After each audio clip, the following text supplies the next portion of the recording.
It's Flashback Friday. Really? Yeah, I've been working here many years, and apparently there's a secret portal that'll take us back in time. Oh my gosh, where? Take me there. Back in time. Let's go, Corey. Come on. All right. Hurry up. Don't fall. All Be right. careful. Oh, I'm changing. Where are we going?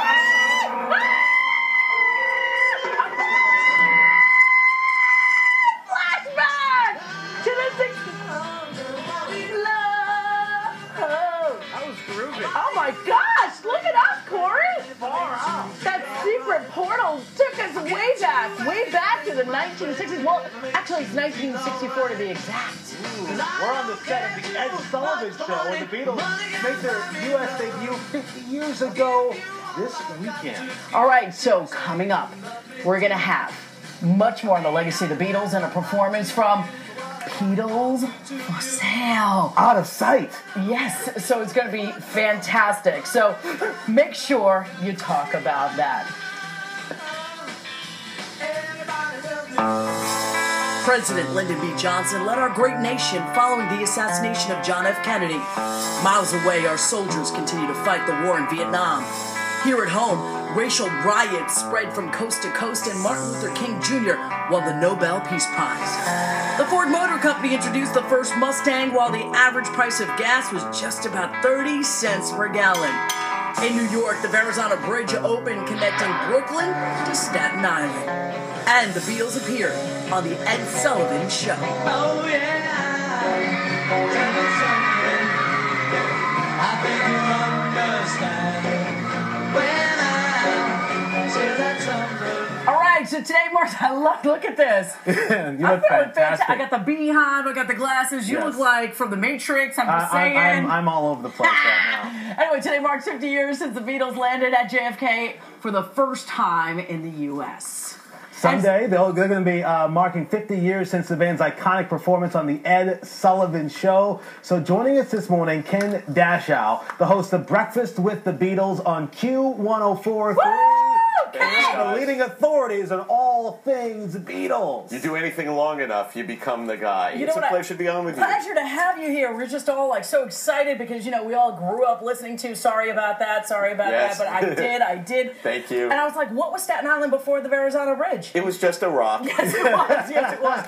All right, so let's talk about it. Put it in perspective for people who just don't understand exactly the context of the Beatles and their entree into the United States. I mean, there were always pop stars. There was Elvis. But 10 weeks after JFK's assassination, Right. and we're just so depressed. And here comes this energy, these great kids from England, from Liverpool, 70 million people watching the Ed Sullivan Show. They had no idea that many people were watching. TV in England was ready, steady, go. 50,000 people, maybe. They had no idea they were changing America with one shot. Yeah, so talk about the impact after they touched down and how everything changed.